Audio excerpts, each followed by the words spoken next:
For so many women, unexplained hair loss is this incredibly frustrating medical mystery. They're doing everything right, they feel healthy, but their hair just keeps falling out. Today, we're going to dig into a hidden cause that often leaves both patients and doctors totally stumped, and it might just be the answer you've been looking for. Now, get this. This is a real quote from young actresses and models in LA. People you'd think have access to the absolute best medical care in the world. They're at their wits' end, totally desperate, because even with all those resources, something is clearly fundamentally being missed. So, what is it? What's the one crucial piece of the puzzle that so many experts are just completely overlooking? That's the big question we're tackling today. Think of this as a little detective story. We're going to follow the clues together. So let's start by painting a picture of a really common scenario.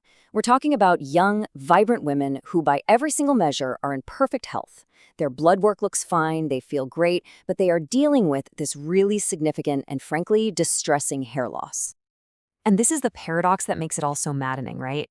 On paper, they are the picture of health, but they're still, as the source so perfectly puts it, dumping hair.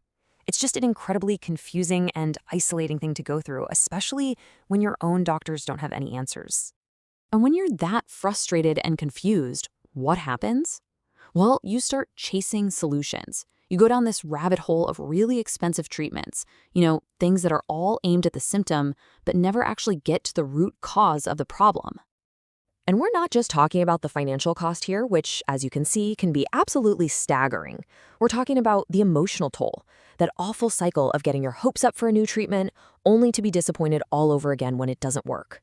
It is just exhausting. But then, after all the specialists, all the expensive treatments, all the disappointment, the whole case just breaks wide open. And the breakthrough doesn't come from some complex new technology.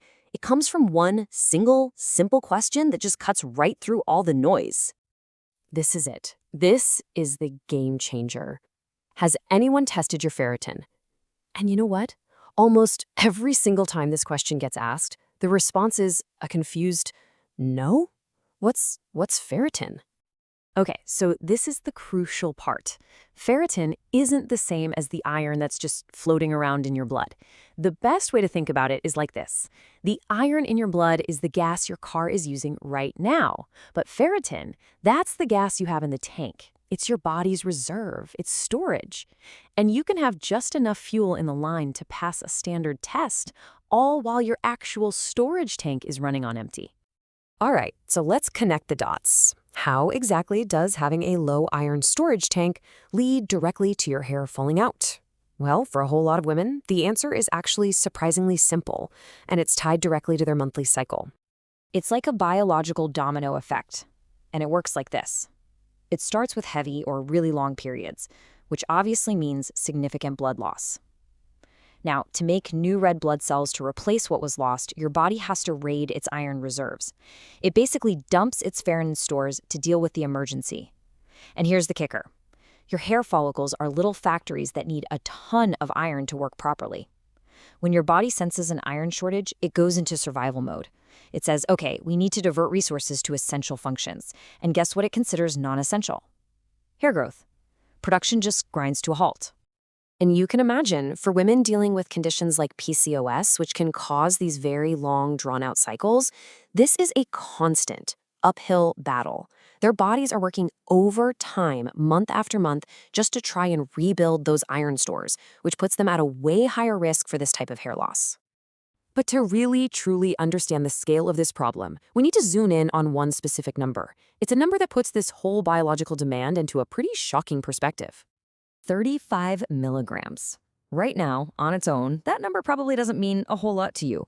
But stick with me, because this number is everything. So, get this.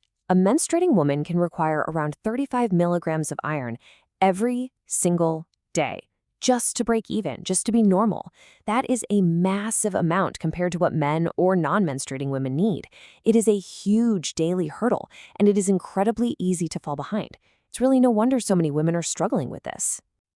Okay, so let's just pull this all together. What are the big takeaways here? Number one, heavy periods create a massive daily demand for iron. 2. Low ferritin, that's your iron storage tank, is a super common but very frequently missed cause of hair loss. 3.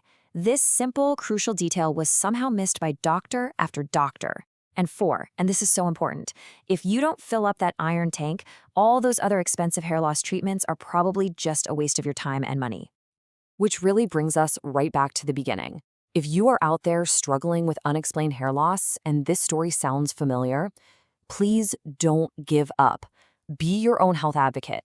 It might be time to ask your doctor a very simple question about testing your ferritin. It could be the simple, overlooked key that unlocks this whole mystery for you.